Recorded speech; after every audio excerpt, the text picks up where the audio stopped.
नमस्कार, मैं हूं प्रज्ञा। बिहारी न्यूज में आपका स्वागत है। आज है 22 अप्रैल, दिन शनिवार। आप सभी को बिहारी न्यूज की तरफ से बहुत बहुत ईद मुबारक।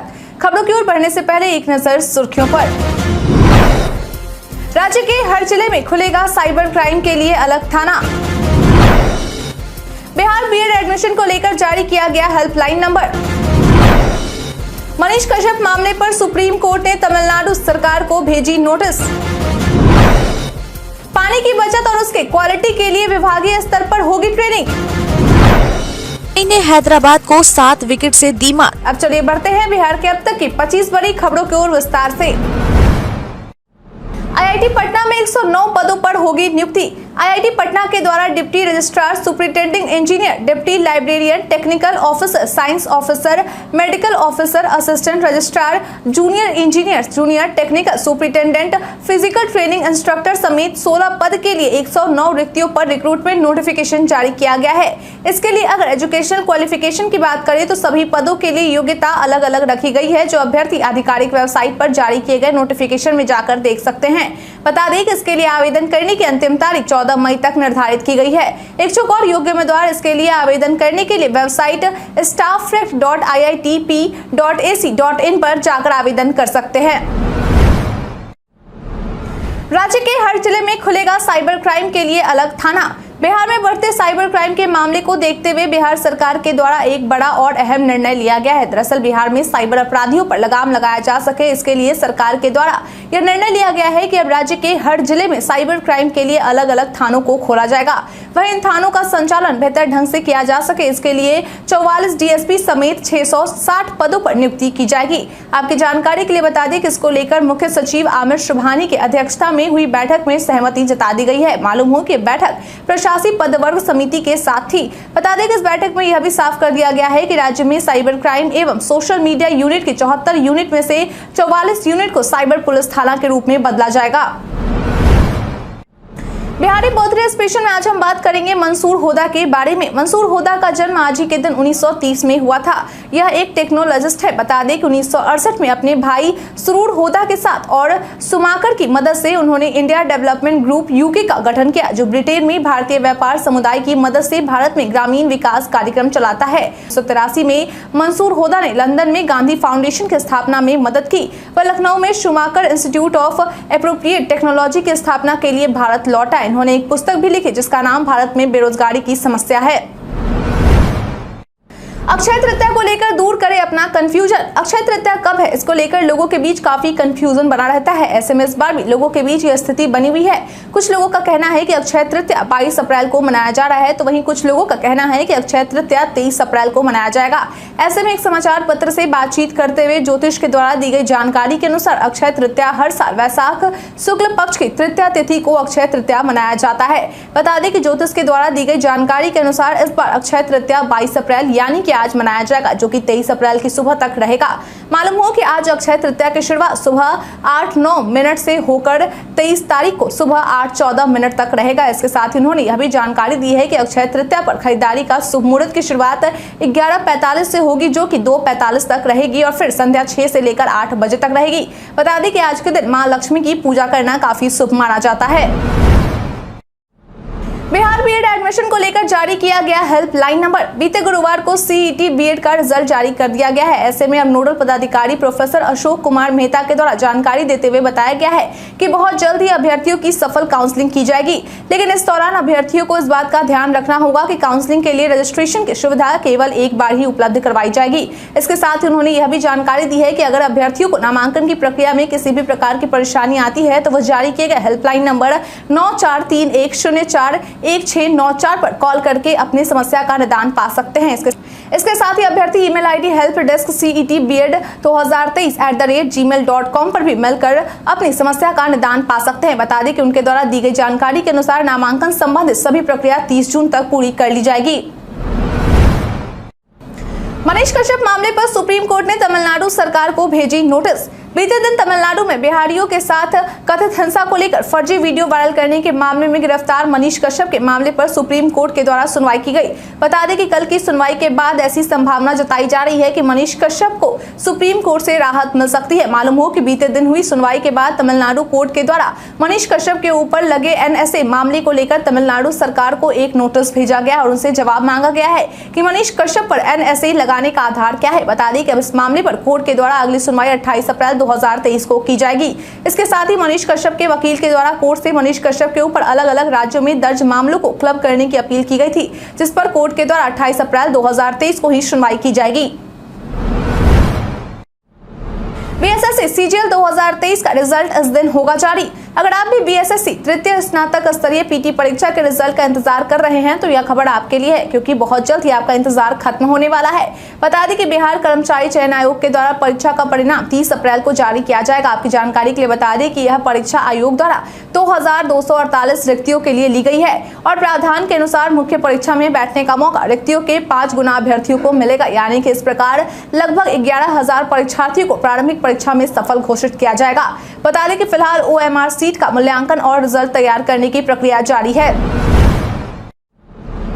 राज्य में प्रशासन की तरफ से ईद की तैयारी हुई पूरी। बिहार में ईद को लेकर प्रशासन की ओर से सुरक्षा की सभी तैयारियों को पूरा कर लिया गया है। बता दें कि इस बारे में एडीजी मुख्यालय जितेंद्र सिंह गंगवार के द्वारा जानकारी देते हुए बताया गया है कि ईद के दिन राज्य में 8 विशेष सहायक पुलिस की 29 कंपनी, रेंज के रिजर्व फोर्स 12 कंपनी और गृह रक्षक वाहिनी के 5700 जवान तैनात किए गए हैं। इसके साथ ही राज्य में 7 कंपनियों की भी तैनाती की गई है। उन्होंने बताया कि वैसे इलाके जो ज्यादा संवेदनशील है वहाँ विशेष चौकसी रखी जाएगी। इसके साथ ही उन्होंने बताया कुछ जिले ऐसे हैं जहाँ ईद पर खास इंतजाम किया गया है, जिसमें बिहार की राजधानी पटना, गया, औरंगाबाद, नालंदा और दरभंगा शामिल है। वहीं बिहार की राजधानी पटना में अलग से सुरक्षा बल की तैनाती की गई है और साथ ही पटना के गांधी मैदान में 5 डीएसपी की भी तैनाती की गई है। पटना हाईकोर्ट में सरकारी अस्पतालों में अवैध अतिक्रमण पर हुई सुनवाई। बीते दिन पटना हाईकोर्ट के चीफ जस्टिस केवी चंद्रन के द्वारा राज्य के विभिन्न सरकारी अस्पतालों में हुए अवैध अतिक्रमण के मामले को लेकर विकास चंद्र उर्फ गुड्डू बाबा की जनहित याचिका पर सुनवाई की गई। बता दें कि सुनवाई के दौरान कोर्ट के द्वारा राज्य सरकार को निर्देश देते हुए कहा गया कि 4 हफ्ते में स्थिति का स्पष्ट किया जाए। बता दें कि जनहित याचिका में कोर्ट को यह जानकारी दी गई कि राज्य के विभिन्न अस्पतालों में अवैध भूमि अतिक्रमण हुआ है, लेकिन राज्य सरकार के द्वारा इसे हटाने के लिए कोई ठोस कदम नहीं उठाए जा रहे। वहीं पूर्व की सुनवाई में कोर्ट के द्वारा बताया गया था कि बिना सरकारी भूमि को चिन्हित किए और 4 दीवारी बनाए भूमि के अवैध अतिक्रमण को हटाया नहीं जा सकता। बता दें कि अब इस मामले पर कोर्ट के द्वारा अगली सुनवाई 4 सप्ताह बाद की जाएगी। बिहारी पर्यटन में आज हम बात करेंगे वाइल्ड लाइफ सफारी के बारे में। वाइल्ड लाइफ सफारी राजगीर का वर्तमान समय में यह एक प्रमुख टूरिस्ट डेस्टिनेशन बन चुका है। यहाँ पर काफी अधिक संख्या में लोग काफी दूर दूर से आया करते हैं। यहाँ पर जाने के उपरांत आप कई जीव जंतु और पशु पक्षियों को देख सकते हैं। यह जगह एक प्राकृतिक प्रेमी को काफी पसंद आता है। यहाँ पर जाने के उपरांत आप बाघ, हिरन, भालू, शेर, चीता, लकड़बग्घा, तेंदुआ आदि जैसे जानवरों और कुछ विलुप्त होने वाले पक्षियों को भी देख सकते हैं। यह जगह राजगीर में एक शांत वातावरण एवं हरा भरा वातावरण में घूमने के लिए एक बहुत ही खूबसूरत जगह है। आपकी जानकारी के लिए बता दें कि इसे बिहार सरकार के द्वारा 177 करोड़ रुपए के लागत से बनाया गया है। पानी की बचत और उसके क्वालिटी के लिए विभागीय स्तर पर होगी ट्रेनिंग। बिहार सरकार के विभिन्न विभागों में काम करने वाले कर्मचारियों को बिहार में पानी की बचत और उसके क्वालिटी के लिए विभागीय स्तर पर ट्रेनिंग दी जाएगी, ताकि ट्रेनिंग के खत्म होने के बाद कर्मचारी अपने संबंधित क्षेत्र में लोगों को पानी की बचत की जानकारी और पानी की क्वालिटी के विषय के बारे में जानकारी दे सके। बता दें कि इसके लिए पीएचडी विभाग की ओर से शिक्षा, स्वास्थ्य, पथ निर्माण, ग्रामीण विकास, पंचायती राज सहित सभी विभागों से समन्वय किया जा रहा है और साथ ही विभिन्न विभागों से पानी से प्रभावित समस्याओं के आंकड़े भी एकत्रित किए जा रहे हैं, ताकि विभिन्न विभागों से मिले उस आंकड़े के आधार पर पानी से उत्पन्न हुई समस्या को दूर किया जा सके। बता दें कि इसको लेकर पीएचडी मंत्री ललित कुमार यादव के द्वारा कहा गया है कि पानी हर आदमी से जुड़ा हुआ है, इसलिए इसके प्रयास के लिए लगातार प्रयास किया जा रहा है। उन्होंने कहा कि पीएचईडी के द्वारा विभिन्न विभागों से बातचीत करके उनसे संबंधित क्षेत्र में पानी को लेकर होने वाली समस्याओं को दूर करने का प्रयास करेगा।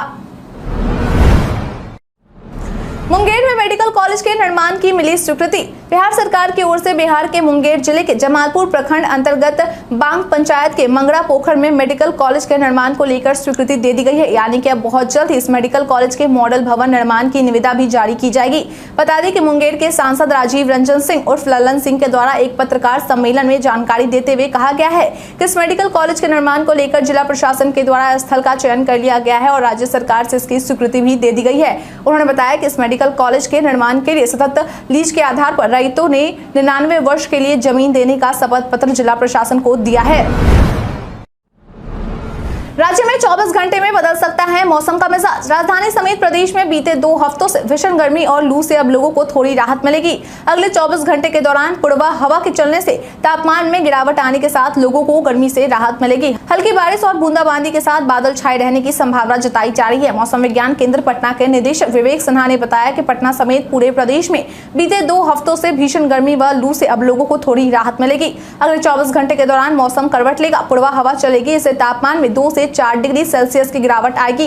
इसके अलावा जगह जगह बादल छाए रहेंगे। हल्की बारिश या बूंदाबांदी की भी संभावना है। शुक्रवार को भी पटना समेत प्रदेश के रोहतास, भभुआ, औरंगाबाद, नालंदा, जमुई, बांका जिले में लू का प्रभाव रहने के आसार हैं।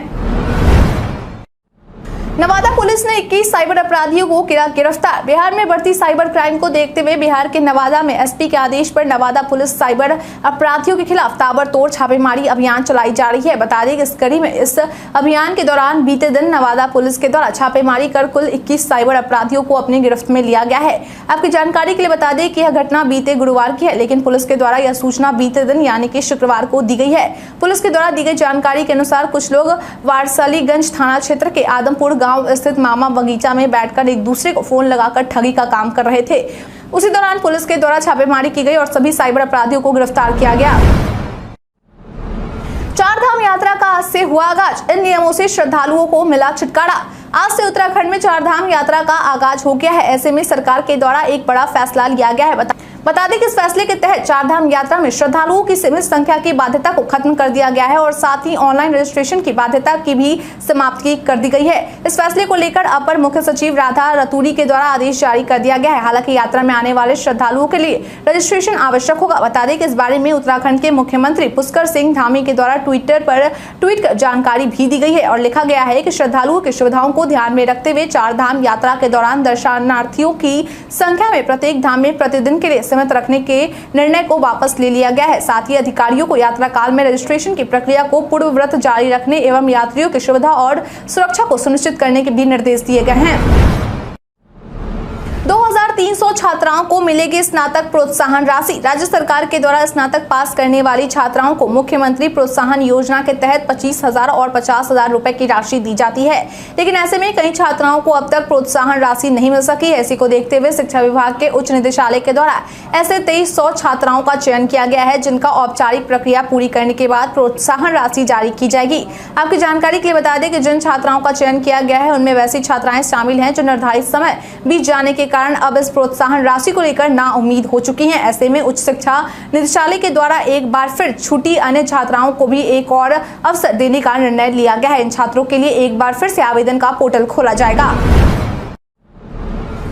भारत नेपाल सीमा सड़क का इस साल 80% निर्माण होगा पूरा। सीमा की सुरक्षा और लोगों के बेहतर आवागमन को ध्यान में रखते हुए सरकार के द्वारा 2012-13 से भारत नेपाल सीमा सड़क का निर्माण करवाया जा रहा है, जिसका 80% निर्माण कार्य को इस साल यानी कि वर्ष 2023 तक पूरा कर लिया जाएगा। वहीं बाकी बचे 20% कार्य को वर्ष 2024 तक पूरा करने का लक्ष्य रखा गया है। हालांकि आपकी जानकारी के लिए बता दें कि अब तक इस सड़क का निर्माण केवल 226 किलोमीटर ही हो सका है। वहीं बिहार में इस सड़क का कुल 552 किलोमीटर लंबी सड़क का निर्माण होना है। बता दें कि बिहार के जिन जिलों से यह सड़क गुजरती है उनमें पश्चिम चंपारण, पूर्वी चंपारण, सीतामढ़ी, मधुबनी, सुपौल, अररिया और किशनगंज शामिल है। मालूम हो कि अब तक इस सड़क के निर्माण को लेकर 1280 करोड़ रुपए खर्च किए जा चुके हैं। यह सड़क 7 मीटर चौड़ी होगी और साथ ही सड़क के दोनों ओर 2.5 मीटर के फुटपाथ भी होंगे।